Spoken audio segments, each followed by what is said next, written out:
Hello दोस्तों, welcome back once again to our channel billion education. My name is Yash और साथियों आज हम पढ़ने वाले हैं हमारे chapter 2 introduction to analytical chemistry के लिमिटिंग रिएजेंट के बारे में। But before starting the video मैं आपको बताना चाहता हूँ कि हमने अपने इस चैनल पे 11th और 12th स्टैंडर्ड महाराष्ट्र बोर्ड के पूरे केमिस्ट्री के सिलेबस को खत्म कर दिया है और साथ ही साथ हमने आर्ट्स के भी बहुत सारे सब्जेक्ट्स को कवर कर लिया है। तो आप कंटिन्यूसली प्लेलिस्ट में गो थ्रू करते रहिए और देखिए आपका डिज़ायरेबल सब्जेक्ट है या नहीं है। साथियों आज हम पढ़ने वाले हैं लिमिटिंग रिएजेंट। तो सबसे पहला जो क्वेश्चन आता है दिमाग में, ये लिमिटिंग रिएजेंट होता क्या है? ओके, लिमिटिंग रिएजेंट वो होता है जो रिएक्शन को लिमिट कर देता है और रिएजेंट मतलब क्या? जो रिएक्ट करके प्रोडक्ट देते हैं। तो लिमिटिंग रिएजेंट मतलब जो रिएक्शन में पहले कंज्यूम हो जाता है। चलिए एक एग्जांपल लेते हैं और उससे समझते हैं। मान लीजिए ये एक रिएक्शन है, A plus B is giving product. ठीक है, ये एक रिएक्शन है। अब इसमें ए और बी को हम बोलेंगे रिएजेंट। ए और बी क्या है? ए और बी जो है ये रिएजेंट है और ये क्या है? ये प्रोडक्ट। सिंपल सी बात है। तो अब इसमें ए और बी आपस में रिएक्ट करेंगे तभी प्रोडक्ट बनेगा। बराबर, मान लीजिए मैंने ए को एक्सेस अमाउंट में ली और बी को लिमिटेड अमाउंट में। लिमिटेड मतलब मान लीजिए इसके 100 मोल ले लिए और बी के सिर्फ 10 मोल लिए। ए के 100 मोल ले लिए और बी के 10 मोल ले लिए। तो होगा क्या? प्रोडक्ट बन जाएगा। लेकिन क्या पूरा 100 एमएल सॉरी 100 मोल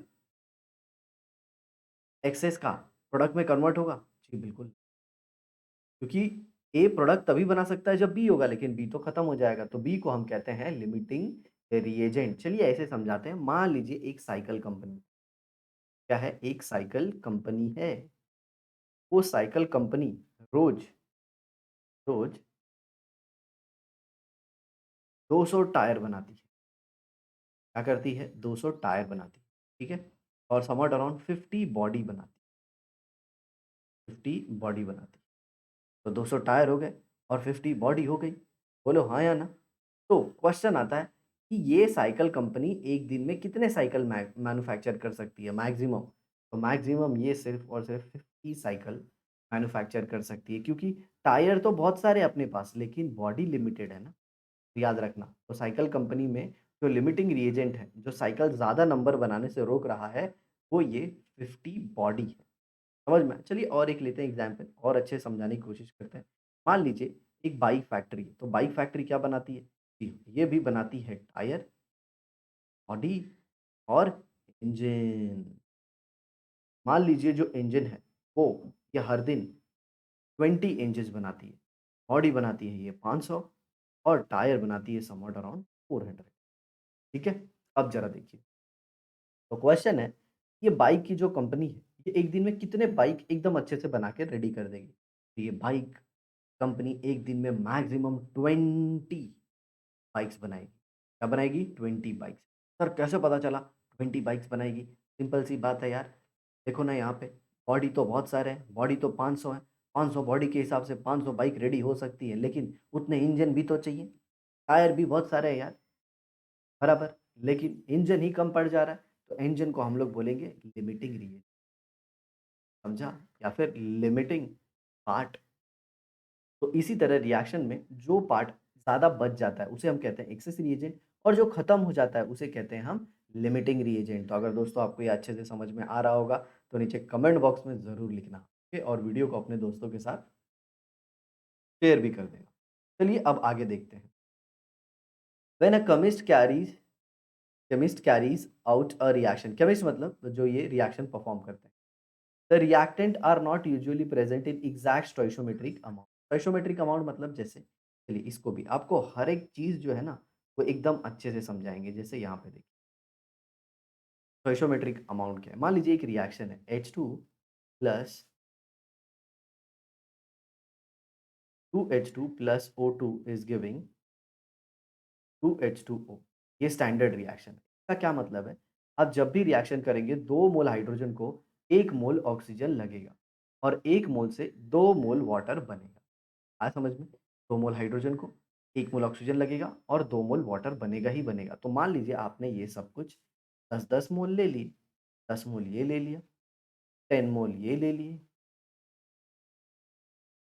और आपने प्रोडक्ट डिसाइड करना है कितना बनेगा। तो देखो ना 2 मोल को 1 मोल लगता है, मतलब ये जो 10 मोल हाइड्रोजन है, इनको 5 मोल ऑक्सीजन लगेगा।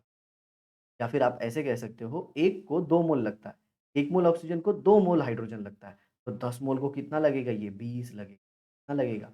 20 लगेगा, तो ये कम पड़ जा रहा है। आ रहा है समझ में? आया ना? तो ऐसे होता है। जब भी आप ऐसे रिएक्शन देखना देखना प्यारे बच्चों, ये वाले रिएक्शन जब भी आप देखोगे, इसे हम स्टैंडर्ड रिएक्शन कहते हैं और इससे ही हमें पता चलता है कि कितने को कितना लगता है। तो ये रिएक्शन बहुत इम्पोर्टेंट है। ये क्या रिएक्शन है? ये स्टैंडर्ड रिएक्शन है। आया ना? Is it easy? No, no, no, no. Standard reaction से पता चलेगा कि कितना रिएक्टेंट मतलब एक रिएजेंट को दूसरा रिएजेंट कितना लगेगा। समझ में आ रहा है? आया ना? समझ में आया? तो यहाँ पे आप ऐसे भी ले सकते हो, number of moles upon stoichiometric coefficient. तो पहले में कितना आ जाएगा, नंबर ऑफ मोल्स 10 है, स्टोइचियोमेट्रिक कोएफ़िशिएंट 2 5 आ गया। दूसरे में देखो नंबर ऑफ मोल्स कितना है 10, स्टोइचियोमेट्रिक कोएफ़िशिएंट ये स्टोइचियोमेट्रिक कोएफ़िशिएंट ये कितना आ जाएगा 10। जिसका जिसका ये ratio number of moles upon stoichiometry कम आता है वही होता है लिमिटिंग।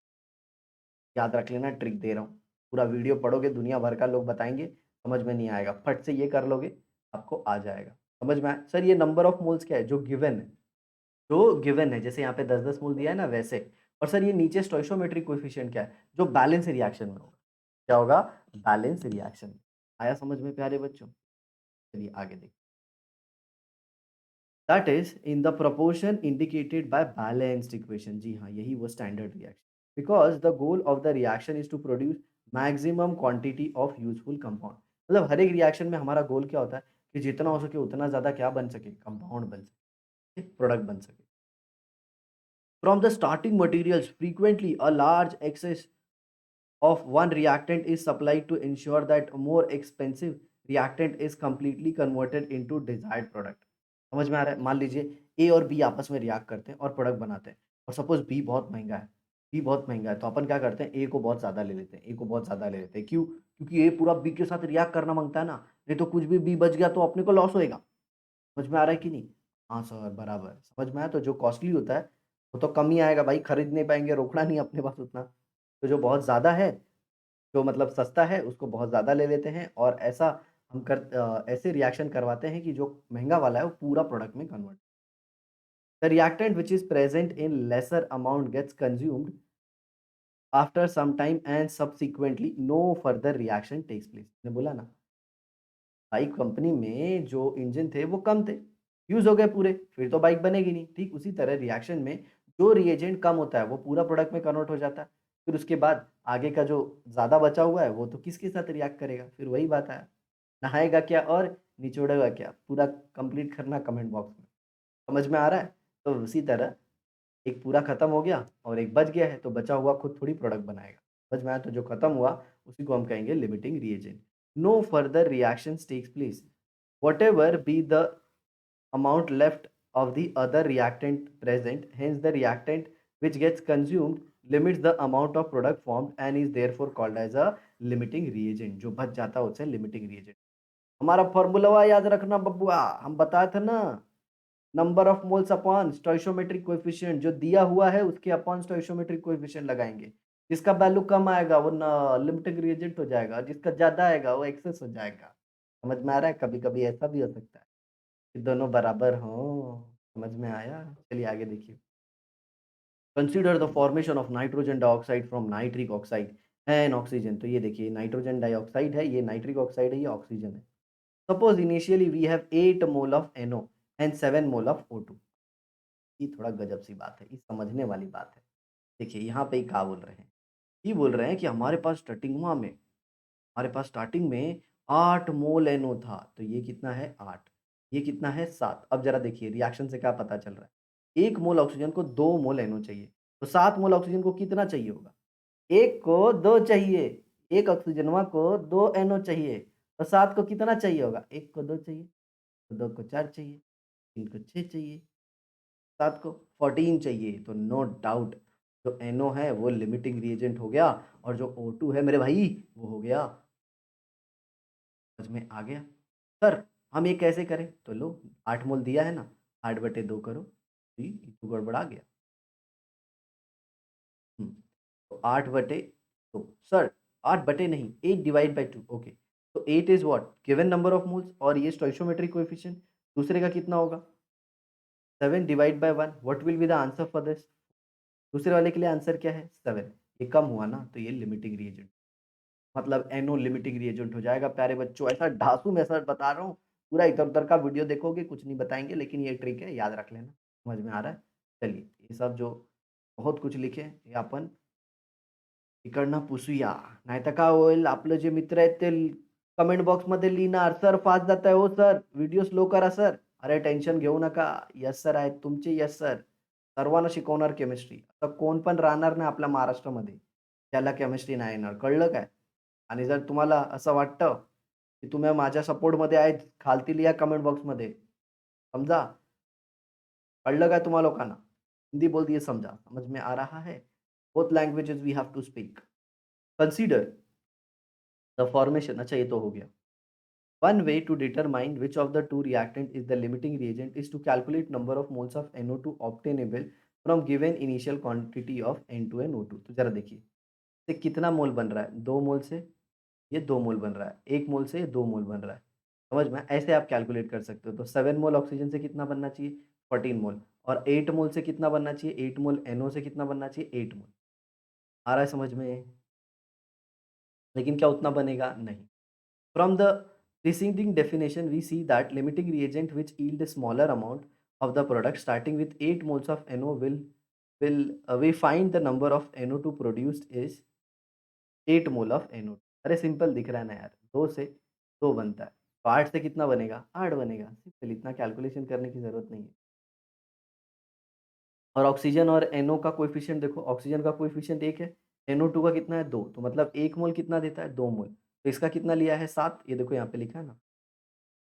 तो 7 से कितना बन जाएगा 14 देखो दुनिया भर का मेहनत की है 14 मोल समझ में आया because 8 moles of NO results in smaller amount of NO2 NO must be limiting reagent देखो तो NO से जो NO2 बन रहा है वो कम बन रहा है 8 मोल बन रहा है लेकिन O2 से जो number of moles of NO2 बन रहा है वो 14 मोल बन रहा है मतलब ये ज़्यादा हो जाएगा कौन सा O2 O2 से ज़्यादा बन रहा है ना 14 मोल बन रहा है तो O2 एक्सेस रिएजेंट हो गया और ये जो NO है वो लिमिटिंग रिएजेंट हो गया। एक तो जो मैंने तरीका बताया उससे आप कर सकते हो क्या? नंबर ऑफ मोल्स जो दिया होगा divide by stoichiometric coefficient. Sir stoichiometric coefficient किसका? बैलेंस रिएक्शन का। और दूसरा आप क्या कर सकते हो? देखो कि इस रिएजेंट से कितना प्रोडक्ट बन रहा है और दूसरे से कितना बन रहा है। जिससे ज़्यादा बनेगा वो एक्सेस हो गया और जिससे कम बनेगा वो लिमिटिंग हो गया। ये एक तरीका है। समझ में? सो O2 is access reagent before reaction has started. चलिए आगे देखते हैं। अब ज़रा देखिए इसमें दिया गया है urea is prepared by reacting ammonia with carbon dioxide. तो देखिए 2 मोल अमोनिया कार्बन डाइऑक्साइड के साथ रिएक्ट हुआ है और आपको यूरिया मिला है और यहाँ पे पानी मिल गया। ओके, देखिए यहाँ पे एक प्रोसेस क्या दिया गया है 637.2 gram of ammonia are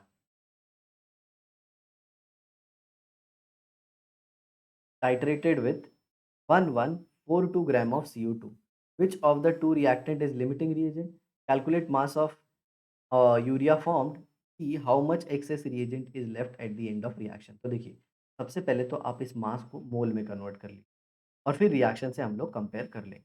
we carry out two separate calculation first 637.2 ammonia reacts completely. Calculate the number of moles of urea that could be produced by following reaction. तो देखो mass of ammonia is equal two moles of ammonia और वो moles of ammonia moles of urea में convert होगा। तो moles of urea कितना हो जाएगा? जो कि 637 ग्राम ऑफ अमोनिया से बनेगा। तो सबसे पहले आप अमोनिया के मोल्स पता करिए। समझ में आ रहा है? अमोनिया के मोल्स पता कर लीजिए। कैसे पता करेंगे? देखिए बहुत ही कॉम्प्लिकेटेड मेथड इन्होंने दिया है। इन्होंने क्या किया है पता है? Moles of urea is equal two moles of ammonia होगा। ये बैलेंस रिएक्शन है। अपने को इस रिएक्शन से क्या पता चलता है? ज़रा देखना, ये डेटा को देखना ज़रा अच्छे से। इससे देखना जरा डेटा वापस। 2 मोल अमोनिया अपने को 1 मोल यूरिया देगा। 2 मोल अमोनिया कितना देगा? 1 मोल यूरिया।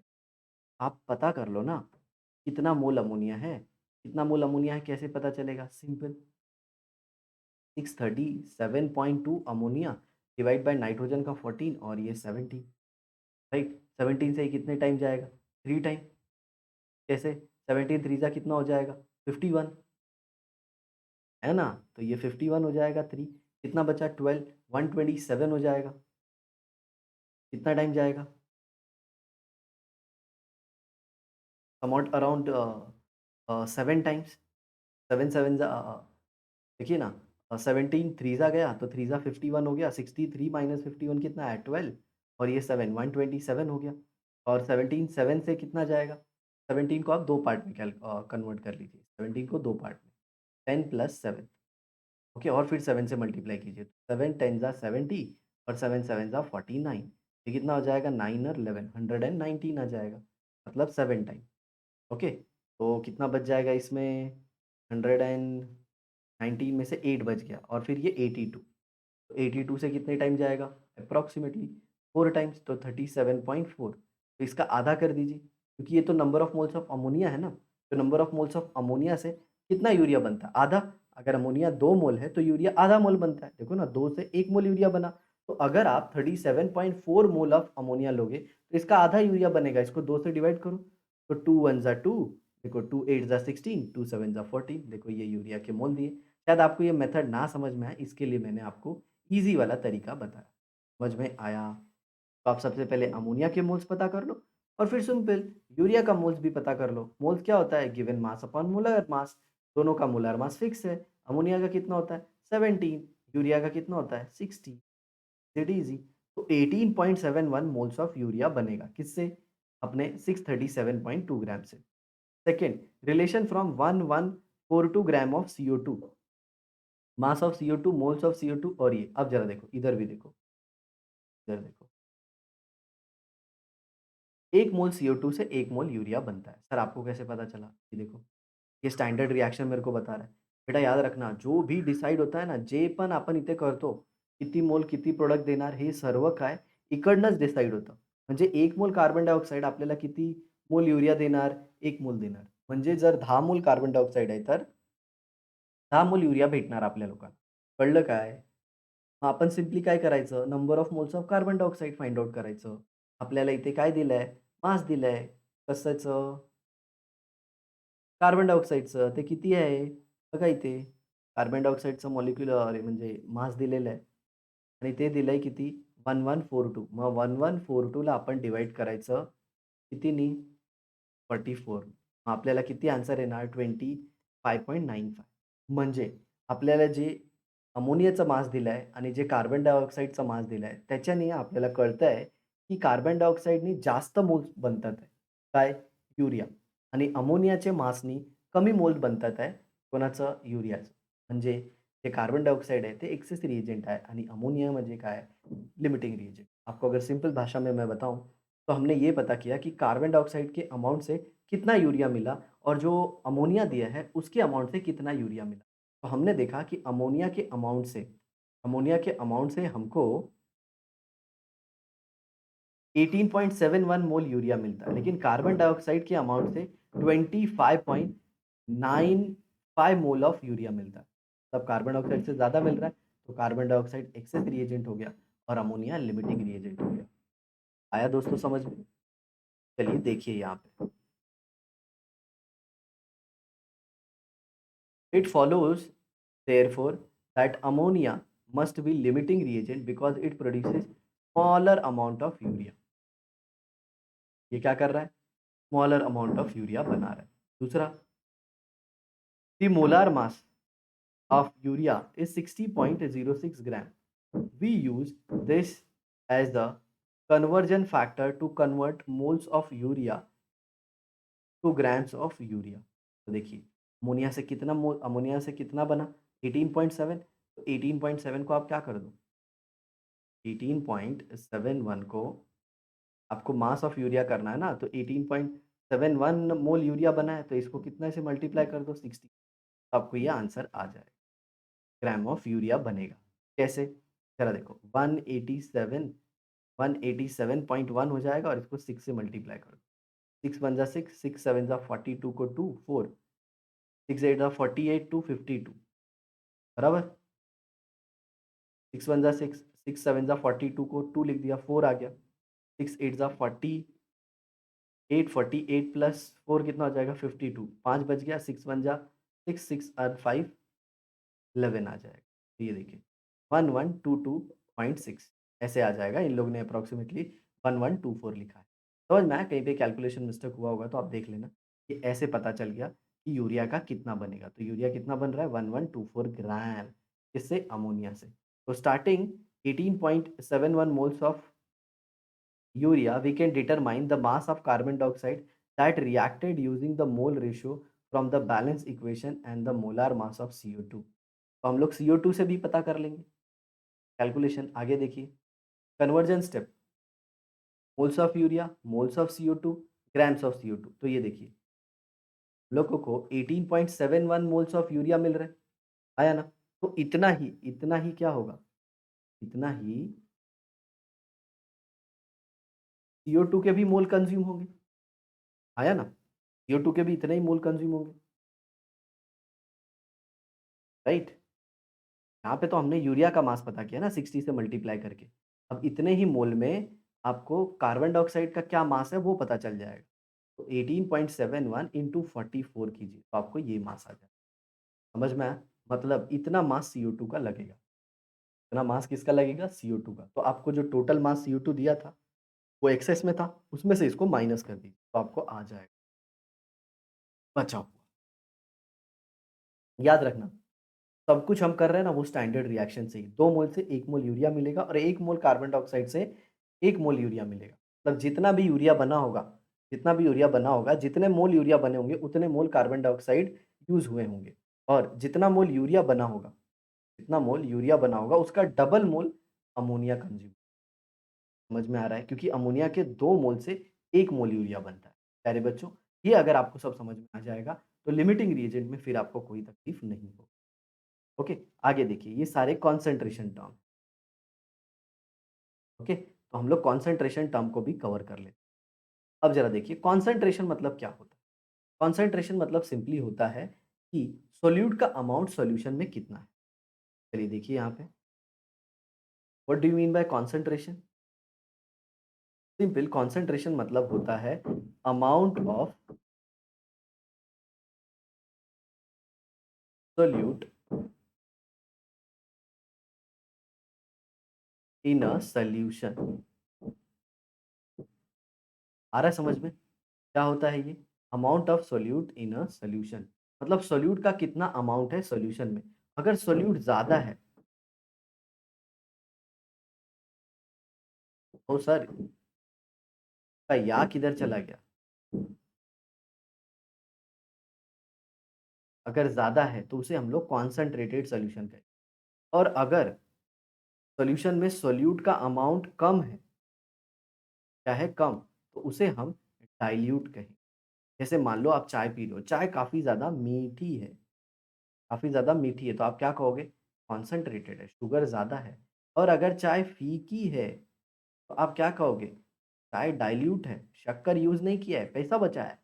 समझ में आया? बस यही तरीका है, अलग-अलग तरीके से हम कॉन्सन्ट्रेशन को रिप्रेज़ेंट करते हैं। क्या-क्या तरीका है वो देख लेते हैं। तो सबसे पहले आता है मास परसेंट या फिर वेट परसेंट। तो वेट परसेंट क्या होता है? Simple, weight of solute, weight of solute upon नीचे क्या हो जाएगा? Weight of solution, weight of solution into 100। मतलब आपने क्या किया है? सॉल्यूशन है, उसमें सोल्यूट का कितना वेट है और divide by solute plus solvent. मतलब जैसे अपन टोटल ढूँढते हैं ना, आपको हिस्ट्री का मार्क्स टोटल मार्क्स में से कितना कंट्रीब्यूट कर रहा है। मान लीजिए आपको सारे 6 सब्जेक्ट हैं, 6 सब्जेक्ट मिला के कुछ मार्क्स आए, उसमें हिस्ट्री का कितना परसेंट है। तो आप हिस्ट्री का मार्क्स लिखोगे, नीचे सारे सब्जेक्ट के मार्क्स को, इवन हिस्ट्री का भी मार्क्स उसी में होगा, ऐड करके टोटल पता कर लोगे। तो इधर क्या होगा? ऊपर वेट ऑफ सोल्यूट आएगा, नीचे वेट ऑफ सॉल्यूशन की जगह पे आप क्या करोगे?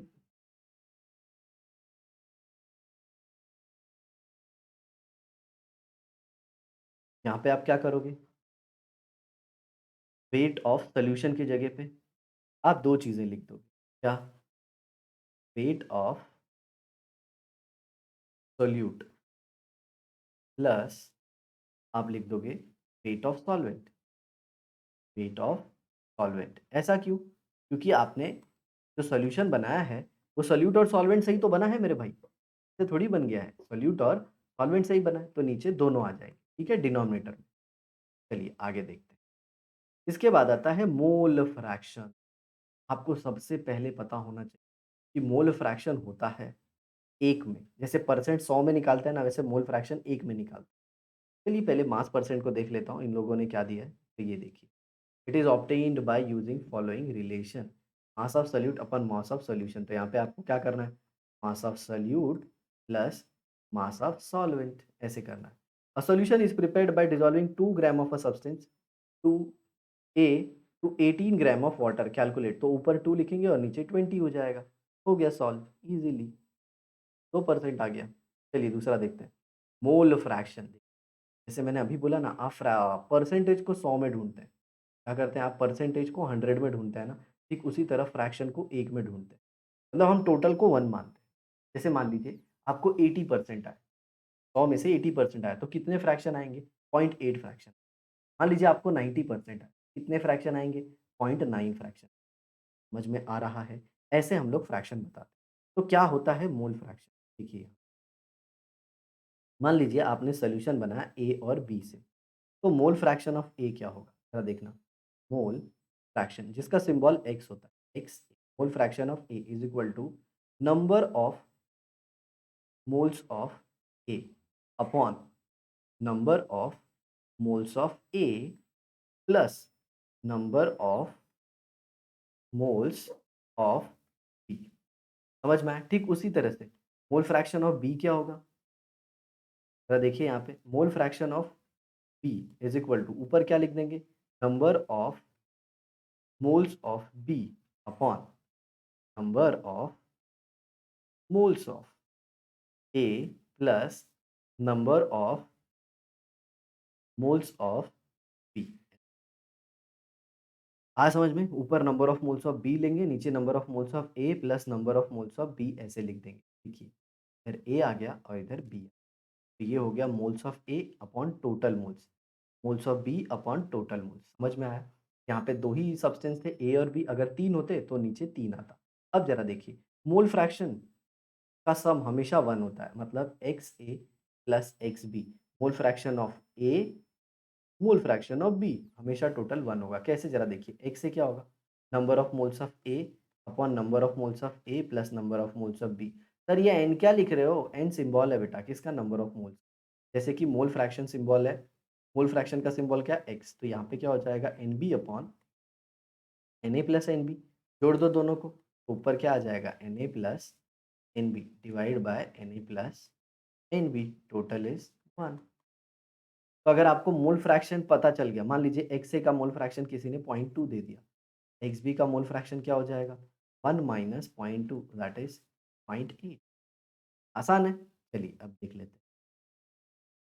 It is the ratio of number of moles of a particular component. Component मतलब जैसे हमारे कंपोनेंट 2 ही थे, एक ए था और एक बी था। कल को 3 होते तो ए बी थी, थी नहीं, सी, ए बी सी है। तो जिसका आपको मोल फ्रैक्शन ढूँढना है, वो ऊपर रखो और टोटल को नीचे रखो प्यारे बच्चों। समझ में आ रहा है? Of a solution to the total number of moles of solution. If a substance A dissolved in substance B and their number of moles Na and B respectively, then the mole fraction of A and B are, देखिए number of moles of A, नीचे number of moles of solution that is A plus B। हम बताएं ना, एकदम आसान तरीके से आपको बताएं। Number of moles of B is equal to what, number of moles of solution that is A. इन लोगों ने तो बताया भी नहीं कि मोल फ्रैक्शन का सम 1 होता है, तो हम बता दिए ना। अब देखिए मोलैरिटी क्या होता है, नाम से मत डरना। बच्चे लोग अपने नाम से बहुत डरते हैं। बोलते हैं सर मोलैरिटी क्या है? सिंपल, सिंपल है एकदम। क्या सिंपल है बताता हूँ मैं। मोलैरिटी होता है, आपने ये एक स्टैंडर्ड मेजरिंग सिलेंडर ले लिया, ठीक है? और यहाँ पे मार्किंग है क्या, 1 लीटर पानी की। यहाँ तक पानी आया ना, मतलब 1 लीटर। ये थोड़ा अच्छे से ऐसे। और आपने स्टार्टिंग में इसमें कुछ पानी ले लिया। ये पानी ले लिया आपने और फिर इसके अंदर आपने सोल्यूट डाल दिया, सोल्यूट डाल दिया। क्या डाल दिया? सोल्यूट, सोल्यूट डाल दिया, ठीक है? ये क्या है? सोल्यूट। सोल्यूट किस में? ग्राम में। नो डाउट ग्राम में तो आप उसको मोल में भी कन्वर्ट कर सकते हो, तो मोल में कन्वर्ट कर सकते हो और फिर आपने ये पानी को 1 लीटर तक कर इधर तक कर दिया 1 लीटर। तो इस 1 लीटर अब ये तो सॉल्यूशन बन गया, अब ये तो क्या बन गया? सॉल्यूशन बन गया। सर सॉल्यूशन मतलब क्या? Solute plus solvent. इस 1 लीटर में इस 1 लीटर में कितने number of moles of solute है? Number of moles of solute, उसी को हम लोग मोलैरिटी कहते हैं। Number of moles of solute per litre of solution. अगर इसमें 1 मोल हो जाएगा 1 लीटर में तो उसको बोलेंगे 1 मोलर। क्या बोलेंगे? 1 मोलर। अगर 2 मोल हो जाएँगे तो उसको बोलेंगे 2 मोलर। अगर आधे मोल हो जाएँगे तो उसको बोलेंगे 0.5 मोलर। लेकिन याद रखना 1 लीटर में कितने नंबर ऑफ मोल्स आते हैं? सर मैंने तो 5 लीटर में 5 मोल डाल दिया। बेटा 5 लीटर में 5 मोल है तो 1 लीटर में 1 हुआ ना, है ना? तो उसको 1 मोलर बोलेंगे। सर मैंने 10 लीटर में है ना 10 लीटर में सिर्फ 4 मोल डाले सर। तो 10 लीटर में 4 है, ज़रा देखो। 10 लीटर में 4 है। तो 1 लीटर में कितना होगा? x क्रॉस मल्टीप्लाई करो। 10 into X is equal to 4 into 1। x क्या आ जाएगा? 4/10 दैट इज़ 0.4। तो ये सॉल्यूशन कितना हो जाएगा? 0.4 मोलर। अब इसी को मैथमेटिकली हम लोग कैसे रिप्रेज़ेंट करते हैं? Mathematically molarity is equal to number of moles of solute upon volume of solution. किसमें लेंगे? लीटर में। बट अगर ये एमएल में हुआ तो ऊपर number of moles of solute. अगर वॉल्यूम किस में हुआ? एमएल में, तो अपन इसको लीटर में कन्वर्ट करेंगे तो आप सबको पता है ML is equal to 10⁻³ litre, है ना? तो यहाँ पे क्या आ जाएगा? लीटर। और ये 10⁻³ ऊपर चले जाएगा, तो ये ऐसे हो जाएगा। तो आपका फॉर्मूला क्या हो गया? फाइनल फाइनल फॉर्मूला क्या हो गया? मोलैरिटी। देखिए ये सिंबल है मोलैरिटी का, कैपिटल एम। और एक होता है जिसको अपन बोलते हैं मोलालिटी। क्या होता है? Molality that is small M. तो ये क्या हो जाएगा? Number of moles, number of moles of solute upon volume of solution in,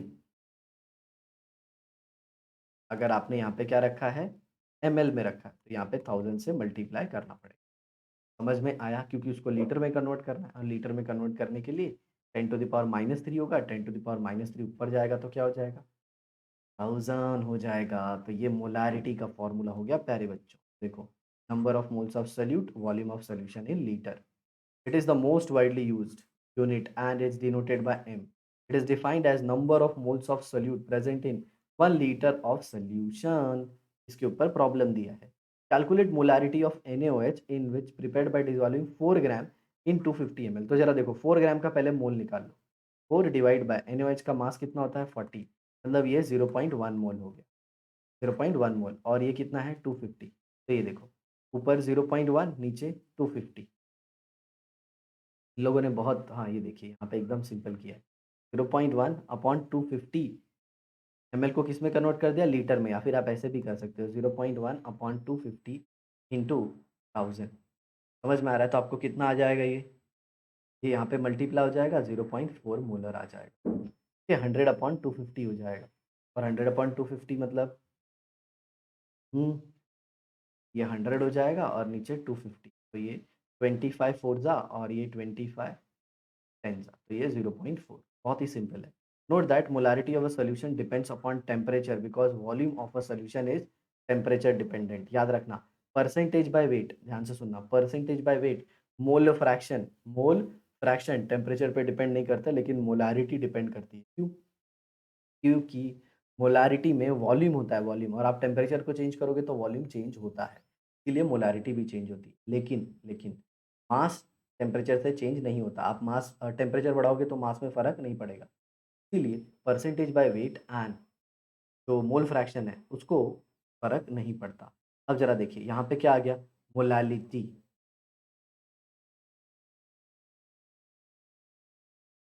molality. देखिए मोलालिटी क्या होता है? अब मोलालिटी होता है number of moles of solute, but यहाँ पे सिर्फ और सिर्फ अब क्या लेना है, सॉल्वेंट लेना है, और वो भी मास ऑफ सॉल्वेंट। याद रखना डिनोमिनेटर, मैं बार बार बोल रहा हूँ, डिनोमिनेटर उधर मोलारिटी और इसमें एक सिंपल सा फ़र्क है, इसका डिनोमिनेटर का। यहाँ पे क्या है, मास ऑफ सॉल्वेंट है, और मोलारिटी में क्या था, वॉल्यूम, वो भी सॉल्यूशन का। तो 2 डिफरेंस, एक यहाँ पे मास और किसका, सॉल्वेंट का, उधर क्या वॉल्यूम, वो किसका, सॉल्यूशन का। समझ में आया, बाकी सब कुछ सेम है। और याद रखना ये टेम्परेचर इंडिपेंडेंट होगा, ये टेम्परेचर क्या होगा, इंडिपेंडेंट। क्यों टेम्परेचर इंडिपेंडेंट, ये टेम्परेचर इंडिपेंडेंट इसलिए होगा क्योंकि इसमें मास यूज़ हो रहा है, और मास तो टेम्परेचर पे डिपेंड नहीं करता। देखो मोल्स मास और नीचे भी मास है। समझ में आया? तो मोलारिटी में डिनोमिनेटर क्या होता है प्यारे बच्चों, volume of solution in litre, लेकिन यहाँ पे क्या हो जाएगा, मास ऑफ सॉल्वेंट इन केजी। तो ये देखिए क्या दिया है, the density of 3 molar NaCl is 1.25 ग्राम पर litre, calculate molality of the solution. तो डेंसिटी क्या होता है, मास अपॉन वॉल्यूम। तो अपने को इससे पता चल जाएगा 1.25 ग्राम है, तो 1.25 ग्राम को अपन क्या कर लेंगे, अपन क्या कर लेंगे, समझ में आ रहा है ना, उससे अपने को डेटा पता चल जाएगा। और यहाँ पे डेंसिटीज में अपने को दे दिया है 3 मोलर सोल्यूशन है, तो 3 मोलर मतलब 3 मोल है NaCl के, तो NaCl का मोल अपने को पता चल गया। और जब 3 मोल NaCl हमको पता है, तो उसका हम लोग मास निकाल सकते हैं। और डेंसिटी क्या होता है, डेंसिटी क्या होता है, मास अपॉन वॉल्यूम। तो हम लोग क्या करेंगे, जब हम लोग को सोल्यूट का मास पता चल जाएगा, हम लोग सॉल्वेंट का मास ऐड कर देंगे, तो हमें नीचे सॉल्यूशन का वॉल्यूम भी मिल जाएगा। ठीक उसी तरह से, समझ में आ रहा है? तो देखिए यहाँ पे इन लोगों ने क्या दिया, मोलालिटी 3 मोल है, इससे आपको क्या पता चल जाएगा, मोल से मास पता चल जाएगा। तो ये NaCl का मास आ गया, mass of 1 litre of solution. तो मास ऑफ सोल्यूशन क्या हो जाएगा, डेंसिटी इंटू वॉल्यूम। तो मास ऑफ सोल्यूशन पता चल जाएगा, मास ऑफ सॉल्यूशन कितना आ गया, 1250। तो आपके पास मास ऑफ सोल्यूट आ गया, मास ऑफ सॉल्यूशन आ गया। तो अगर आप मास of solution minus mass of solute कर दोगे, तो आपको मास ऑफ सॉल्वेंट मिल जाएगा। क्या मिल जाएगा, मास ऑफ सॉल्वेंट। तो ये देखिए मास ऑफ सॉल्वेंट आ गया। तो ये सॉल्वेंट को यहाँ पे रखोगे, ओके। हालांकि ये ग्राम में है, तो उसको किलोग्राम में कन्वर्ट करोगे। और ये देखिए मोल्स ऑफ सोल्यूट तो आपको पता ही था, 3 मोल था, और ये मास ऑफ सॉल्वेंट आ गया, ये मोलर। याद रखना मोलालिटी का सिंबल स्मॉल m। तो इस क्वेश्चन में किया क्या गया, NaCl का मास पता किया गया, बराबर किससे, उसकी मोलारिटी से। 3 मोल था ना, तो 3 मोल से अपन ने क्या किया, मॉलिक्यूलर वेट को मल्टीप्लाई किया। ठीक है, क्योंकि नंबर ऑफ मोल्स क्या होता है, given mass upon molar mass. तो मोलर मास को इधर मल्टीप्लाई किया, 3 मोल में NaCl को 58.5 से मल्टीप्लाई।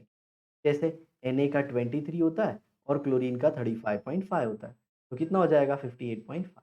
तो अपने को मास आ गया किसका, NaCl का। ठीक उसी तरह से अपन ने क्या किया, 1 लीटर सॉल्यूशन का मास पता किया। 1 लीटर सॉल्यूशन का मास कैसे पता किया, density is equal to mass upon volume. तो सॉल्यूशन का डेंसिटी अपने को पता है, वॉल्यूम कितना होगा 1000 ml, क्योंकि 3 मोलर दिया है, तो 1000 से मल्टीप्लाई कर दिया डेंसिटी को, तो हम लोग को सॉल्यूशन का मास आ गया। सॉल्यूशन के मास से सोल्यूट के मास को माइनस कर दिया, सॉल्वेंट का मास आ गया। और सॉल्वेंट का मास अपने को चाहिए ना डिनोमिनेटर में, समझ में आया? तो डिनोमिनेटर में सॉल्वेंट का मास रखा और न्यूमरेटर में नंबर ऑफ मोल सोल्यूट के, तो हो गया ये सॉल्व। अब जरा देखिए आगे यूज ऑफ ग्राफ एनालिसिस है। इसको मैं कितना भी पढ़ा लूँ, आपको है ना ये समझेगा नहीं जब तक कि आप लैबोरेटरी में नहीं जाओगे। लेबोरेटरी में जाओगे, इंस्ट्रूमेंट से रीडिंग निकालोगे और ग्राफ बनाओगे, तभी आप ये सीखो। तो इसके लिए तो बेटा आपको इंतज़ार करना पड़ेगा।